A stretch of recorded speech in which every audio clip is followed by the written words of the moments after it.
Taoiseach, you said you discussed Gaza and Palestine with Keir Starmer. A standard tactic of the Israeli state has been to say that anybody who criticises them for genocide, for apartheid, for ethnic cleansing, for the persecution of Palestinians is somehow anti-Semitic. Keir Starmer also, of course, has a record of going along with that nonsense, attacking people like Jeremy Corbyn, for example, who, you know,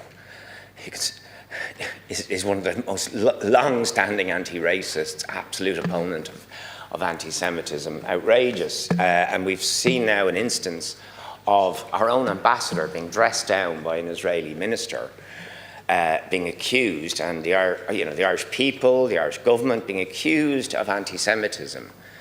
Now, I'd just like to know what you think about that, and are you in fact capitulating to that bullying by the Israeli state by intervening around the Herzog Park renaming proposal, which is an entirely justified proposal, given his history of involvement in ethnic cleansing of Palestinians? I'm going to come to Deputy Boyd Barrett.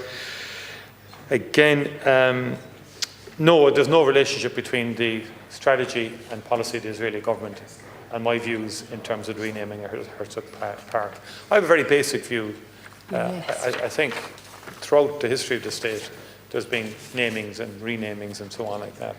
History, by the way, when you go and see a park, the name of a park, and if you're a student of history, as I am and I have been, and I've taught students, I always show them, it could be remnants of empire, it could be anything, but it's a window open to explain the history of a given subject, a given personality. If we keep on shutting down everything that's named by somebody, there'll be no history left. Sorry, there won't be a history left. Please, Taoiseach, move on. No, but that's not the point. No, it is actually. Because if you go back through his father and before that, if you go back how Jewish communities came to Ireland in the first instance, huge history there, for God's sake. Huge history there.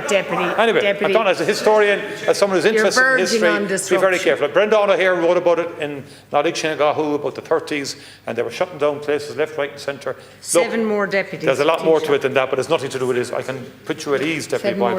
Nothing to do. And by the way, I object, like you do, to Israel's consistent messaging that if you're not on side, you're offside, or you're anti-Semitic. That's wrong. You're entitled to be anti-Israeli government policy, criticise Israeli government policy, and not be labelled anti-Semitic. That's absolutely correct, and I support that.